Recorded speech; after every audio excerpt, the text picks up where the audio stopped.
मित्रों नमस्कार। पावन ज्योतिष प्रभात यूट्यूब चैनल पर आप सबका स्वागत है। आज के वीडियो का शीर्षक है केपी ज्योतिष में तृतीय भाव का गूढ़ रहस्य, third house in KP astrology. जी हाँ मित्रों, मैं एक एपिसोड ऐसा चला रहा हूँ कि हर भावों का गूढ़ रहस्य क्या है।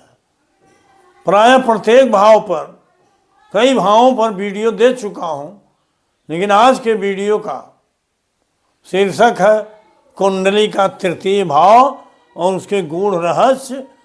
ऐसा रहस्य बताऊंगा, ऐसा गूढ़ रहस्य बताऊंगा कि आज तक कोई नहीं बताया होगा। आप जानकर खुद अचंभा में पड़ जाओगे कि सब लोग क्यों नहीं बताए। इसका कारण यही है कि जिसका जितना अध्ययन अभ्यास होगा वही बता पाएगा, जितनी जानकारी होगी, जितना अनुभव होगा। तो आइए हम तृतीय भाव के गूढ़ रहस्यों पर चलते हैं।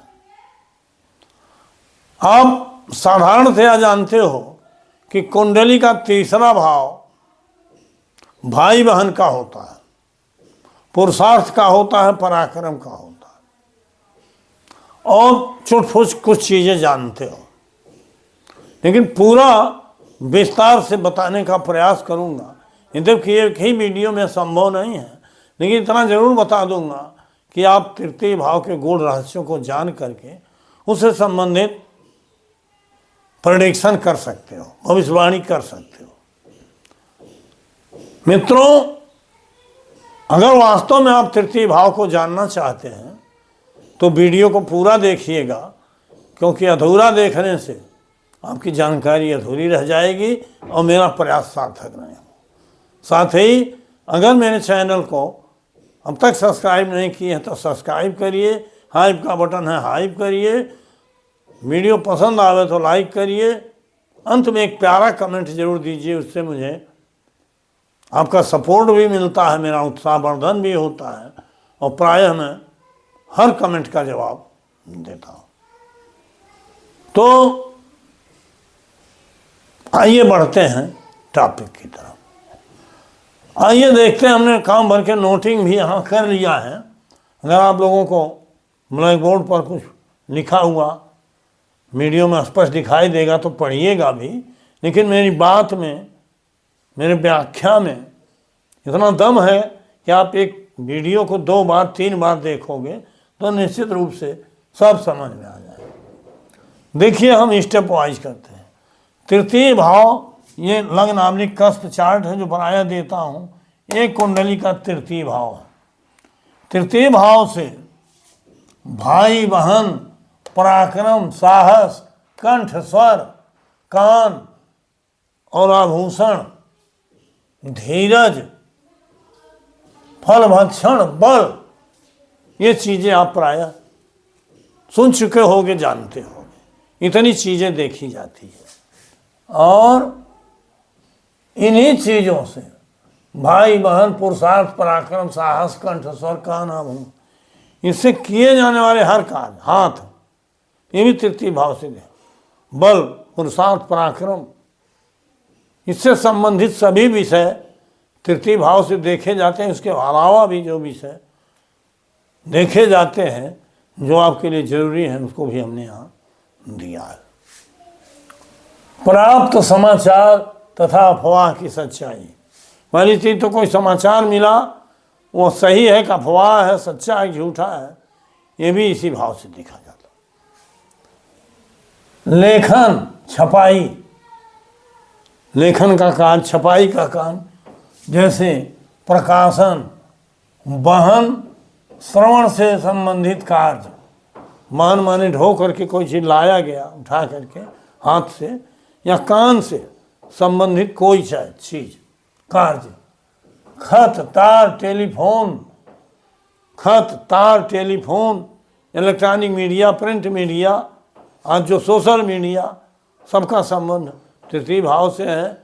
समाचार पत्र या चीजें जो है, टेलीफोन है, प्रमाण पत्र है, सर्टिफिकेट कोई भी है, छपे हुए या टाइप किया हुआ कोई भी पेपर हो, आज्ञापत्र हो और साक्षात्कार, ये सारी चीज़ें तृतीय भाव से देखी, इंटरव्यू। और इसमें क्या देखना है, तृतीय भाव का उपनक्षत्र स्वामी, थर्ड, तृतीय भाव का उपनक्षत्र स्वामी अर्थात थर्ड का स्पर्शम लॉर्ड 3 और 11 का कार्य, मतलब 11 का कार्य जरूर हो, तृतीय का उपनक्षत्र स्वामी, तो इन संबंधित विषयों में आपको सफलता मिलती है। क्या इच्छा पूर्ति होगी, इसके लिए एकादश का सबलॉर्ड तृतीय का कार्य, थर्ड का कार्य, तृतीय का सबलॉर्ड एकादश का सबलॉर्ड कार्य हो, तृतीय का सबलॉर्ड उपनिषद स्वामी 11वें का सिग्निफिकेटर हो, या 11वें भाव का उपनिषद स्वामी तृतीय का सिग्निफिकेटर हो, तो तृतीय भाव विषय प्राय सब कार्यों में सूचना भी मिलेगी, सफलता भी मिलेगी। एक मोटा है, लेकिन अभी हम डिटेल में बात करते हैं। यहाँ देखिए, अब ये तृतीय भाव संबंधी हमने जो भी बात बताया, इसका उपनिषद स्वामी अगर चर राशि में, चर माने चलने वाला, तो शीघ्र सफलता मिलेगी, शीघ्र वह कार्य होगा। स्थिर राशि में है तो ज़्यादा प्रयास करने में, और द्वि स्वभाव राशि में है तब भी तुरंत नहीं मिलेगा, कुछ प्रयास करने के बाद, और स्थिर में थोड़ा प्रयास करना ही पड़ेगा, लेकिन द्वि स्वभाव में कई बार प्रयास करना होगा। दूसरा विषय, अगर थर्ड का सबलॉर्ड बुध हो या द्वि स्वभाव राशि से संबंधित हो, मतलब द्वि स्वभाव राशि में हो, द्वि स्वभाव राशि मिथुन और कन्या, धन और मीन है, और बुध हो या बुध से संबंधित हो, बुध के राशि, नक्षत्र, ज्योति में, दृष्टि में, इस तरह से हो, उप नक्षत्र, उप नक्षत्र में हो, बुध के साथ बैठा हो, स्वयं बुध हो, तो ये भी द्वि स्वभाव दर्शाते हैं। इसमें जरूर कई बार में के प्रयास में कार्य सिद्ध होगा। अब तीसरा है चुनाव का टिकट, यात्रा का टिकट, लाइसेंस, सर्टिफिकेट। चुनाव का टिकट चाहिए तब भी, यात्रा का टिकट मिलेगा कि नहीं मिलेगा तब भी, लाइसेंस मिलेगा कि नहीं मिलेगा तब भी, और सर्टिफिकेट, कोई प्रमाण पत्र जो छपा हुआ लिखा हुआ है, ये मिलेगा कि नहीं, चुनाव का टिकट मिलेगा कि नहीं, तो इसमें तृतीय भाव का उपनिषद स्वामी 11वें भाव का कार्य। अब आया आपके काम, तृतीय भाव का उपनिषद स्वामी, हाँ 11वें का सबलॉर्ड तृतीय का कार्य, ये मिलेगा कि नहीं, तो 11वें भाव का सबलॉर्ड उपनिषद स्वामी तृतीय का कार्य है। निश्चित रूप से ये मिल जाएगा, जो भी विषय आप सोच रहे हो। और किसी भी पत्र का उत्तर, कोई पत्र आपने भेजा है, उसका जवाब मिलेगा कि नहीं, तृतीय का सबलॉर्ड 11वें का कार्य हो, तो पत्र का उत्तर मिलेगा, लेकिन जो उत्तर मिलेगा वो पॉजिटिव होगा कि निगेटिव, मतलब इच्छा पूरक होगा, तो 11वें का सबलॉर्ड तृतीय का भी कार्य होना चाहिए। अब दूसरे विषय पर आइए, ट्रांसफर होता है किसी नौकरी में, किसी कार्य में आप हो, ट्रांसफर चाहते हो, ट्रांसफर के लिए 10वां स्थान की में कहीं कार्य कर रहे हो, नौकरी में हो, तो 10वें भाव का उपनिषद स्वामी अगर तृतीय भाव का कार्य है, ये 10वें का उपनिषद स्वामी तृतीय भाव का कार्य है, तो ट्रांसफर होगा, ये क्लियर हो जाए। कब होगा, ये होगा 2-6 नहीं तो ट्रांसफर होगा, और जब दशा अंतरदशा 10 और 3 का कार्य हो, 12 भी उसमें हो, 10, 3, 12 का कार्य, तो उस समय ट्रांसफर हो जाएगा। नियम ऊपर जो हमने बताया, द्वि स्वभाव राशि, चर स्थित द्वि स्वभाव बुध या द्वि स्वभाव राशि में स्थित ग्रह, ये उसी तरह से कार्यों को प्रभावित करेंगे जो भी थर्ड स्थान से हम देख रहे हैं। दूसरा विषय यही बताते हैं, अब सिर्फ तब आगे बढ़े। ये प्रश्न जन्म कुंडली से देखोगे तो शायद तात्कालिक प्रश्न है ये नहीं मिल पाएंगे, लेकिन प्रश्न कुंडली में प्रश्न जरूर तुरंत हल हो जाएंगे। कुछ ऐसे विषय हैं जो जन्म कुंडली से ही देखना चाहिए। जब जन्म कुंडली में कोई योग होता है तभी प्रश्न कुंडली उसका उत्तर देने में समर्थ होती है, लेकिन प्रश्न कुंडली तत्काल के सभी प्रश्नों का उत्तर दे सकती है। प्रश्न कुंडली में सबसे आवश्यक है, जन्म कुंडली में तो बकरी मार्गी का फर्क नहीं है, लेकिन प्रश्न कुंडली में ग्रह स्वयं और उसका नक्षत्र स्वामी बकरी, मैंने सबलाड की बात कर रहा हूँ, सबलाड के नक्षत्र की, बकरी न हो तो बढ़िया है, स्वयं बकरी है तो जब मार्गी होगा तो कार्य हो जाएगा, लेकिन नक्षत्र अगर उसका बकरी है तो कार्य नहीं होगा सारे नियमों की पूर्ति करने के बाद। इतना ध्यान रहे। दूसरा विषय ये भी ध्यान रहे कि नक्षत्र के माध्यम से सबल फल मिलता है। ये नाते जिन भावों की बात मैं कर रहा हूँ, अगर वो नक्षत्र के माध्यम से आया है तो कार्य की निश्चितता और बलवत्ता और सफलता बढ़ जाती है। स्वयं से भी होता है, लेकिन आशा की किरण होती है, प्रयास करने में सफलता विफलता दोनों हाथ लगती है, लेकिन अगर सबल कार्य है नक्षत्र के माध्यम से तो सफलता ही सफलता। तो इस तरह से कॉन्ट्रैक्ट, बहुत से लोग कॉन्ट्रैक्ट लिखते हैं, ठेका लेते हैं, पट्टा लेते हैं। कॉन्ट्रैक्ट शब्द आप समझो, कॉन्ट्रैक्ट के लिए अगर आप चाहते हो कॉन्ट्रैक्ट मिलेगा तो तृतीय का सबलाड 11वें का हो तो मिले। तृतीय का सबलाड उपनक्षत्र स्वामी 11वें भाव का कार्य हो तो कॉन्ट्रैक्ट मिलेगा, और 11वें का सबलाड तृतीय भाव का कार्य हो तो कॉन्ट्रैक्ट में मिलेगा और सफलता भी होगी। अब 2, 6, 10, 11 दशा में सफलता। अब दशा देखने, कालखंड देखने के लिए जिस ग्रह में 2, 6, 10, 11 भाव हो, नियम वही पहले वाला नक्षत्र के माध्यम से और उसके उपनक्षत्र के माध्यम से उसी समय सफलता मिलेगी। लेकिन अगर दशा स्वामी 8वें और 12वें का सिग्निफिकेटर है नियमानुसार तो सफलता नहीं मिलेगी, कॉन्ट्रैक्ट भले मिल जाए।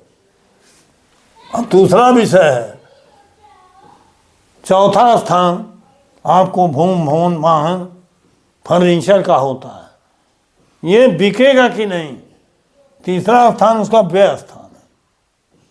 तो अगर कोई जानना चाहे कि ये बिकेगा कि नहीं तो उसमें भी तृतीय भाव का रोल है, उसको देखना पड़ेगा। पहली बात, कोई खरीदार जब होगा तो उसका स्थान 7वां होता है। हमने नियम बताया है खरीदार के लिए या आपके लिए। आपके लिए हो तो 4, 11, 12, खरीदार के लिए है तो उसका भी 4, 11, अर्थात बिकना माने कोई खरीदेगा तब बिकेगा। तो खरीदार का चौथा स्थान 10वां है, खरीदार का 11वां स्थान आपकी कुंडली का 5वां है, खरीदार का 12वां स्थान आपकी कुंडली का 6वां, अर्थात 10वें भाव का उपनक्षत्र स्वामी आपकी कुंडली है, जो खरीदार का चौथा स्थान है, वो 10, 5, 6 इन भावों का कार्य हो तो बिकेगी जमीन, फर्नीचर, मकान, जमीन, जायदाद, भूमि भवन वाहन जो आप बेचना चाहें। लेकिन जब दशा आवे तो 10, 5, 6 के साथ 3 भी जरूरी हो जाता है, क्योंकि जब स्थान परिवर्तन होगा तो ट्रांसफ़र आप करोगे बेचने के लिए तो 3 होना चाहिए, उसी समय बिक्री होगी। गुण बातों और भी एक एक बिंदु पर मैंने नियम बताए हैं, उन वीडियो को भी देखते रहिए। मेरी हर वीडियो बड़ी सफल और कामयाब। अब आइए NOC, नॉन ऑब्जेक्शन सर्टिफिकेट, आप जानते हो, अगर ये लेना है तो तृतीय भाव का उपनक्षत्र स्वामी 11वें का कार्य हो, सबल कार्य समझते हो तो NOC मिल जाएंगे। क्या लेखक बनूंगा, सीधा सा सवाल। अगर तृतीय भाव का उपनिषद स्वामी 11वें भाव का सिग्निफिकेटर है, वो भी नक्षत्र के माध्यम से, तो आप लेखक बन जाओ। अब छोटे छोटे और पॉइंट हैं। एजेंसी के लिए 3 का सबलाट 3, 7, 10, 11 कार्य हो। कोई एजेंसी आप लेना चाहते हो तो तृतीय भाव का उपनिषद स्वामी 3, 7, 10, 11 एजेंसी व्यवसाय संबंधी है, 10वें से भी संबंधित है और 11 ये नाते तृतीय भाव का उपनिषद स्वामी 3, 7, 10, 11 इन भावों का कार्य हो। 3, 7, 10, 11 या किन्हीं भावों का इसमें कार्य हो, अधिकतम भाव आए हों और नक्षत्र द्वारा सबल सपोर्ट हो तो एजेंसी मिलेगी।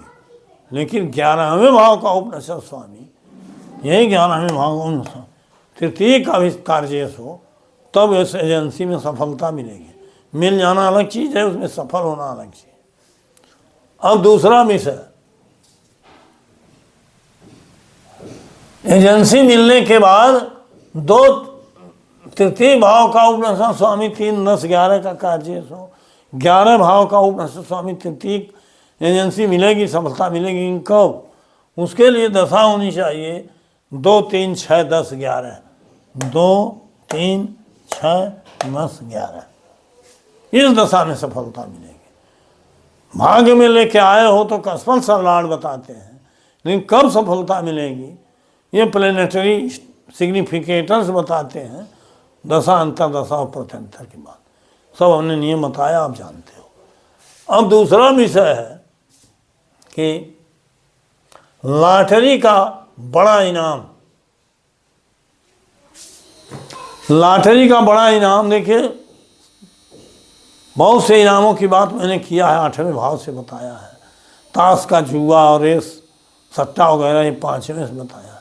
लेकिन लॉटरी के लिए तृतीय भाव मेन है, क्योंकि आपका चौथा भाव जनता का भाव है और लॉटरी का पैसा जनता का व्यय स्थान, जनता जब देती है, सैकड़ों हजारों लाखों लोग जब देते हैं, वो पैसा कलेक्ट होता है। इस नाते जनता का व्यय स्थान तृतीय है, इसमें लॉटरी नाते इसी से देखना है, क्योंकि जनता का दान। अब तृतीय भाव का उपनिषद स्वामी 2, 3, 6, 11 का कार्य, 2, 3, 6 और 11 का सिग्निफिकेटर हो और नक्षत्र बल हो तो लॉटरी का बड़ा इनाम मिलेगा, निश्चित मिलेगा। लेकिन कालखंड में, यह तो भाग्य की बात है, कालखंड जो है 2, 3, 6, 11 भावों का कार्येश हो और कार्येश ही न हो, सबल कार्य नक्षत्र के माध्यम से जारी भाव है। साथ ही अगर वही दशा स्वामी 12वें का सबल या इकलौता कार्येश हो तो भाव सब योग होते हुए भी लॉटरी इनाम नहीं मिलेगा, क्योंकि ये बड़ा गंभीर और सूक्ष्म बिंदु है। तो इन नियमों को ध्यान में रखिए। सारे सवाल और मेन चीज़, आप एक चीज़ और ध्यान रखिए, तृतीय का सबलाट 11वें को बता रहा है, 11वें का सबलाट तृतीय को बता रहा है। तो तृतीय भाव विषय सभी कार्यों में आपकी सिद्धि होगी और सफलता भी मिलेगी, कार्य होंगे और सफल भी। और अन्य नियमों को जो हमने बताया है, इसको वीडियो में गंभीरता देखिए, पूरी वीडियो दें। वीडियो लंबा ना हो, ये नाते आज का टॉपिक यहीं समाप्त करता हूँ। पुनः मिलूँगा 3 दिन बाद नए शीर्षक के साथ। बहुत बहुत धन्यवाद। हार्दिक शुभकामनाएं।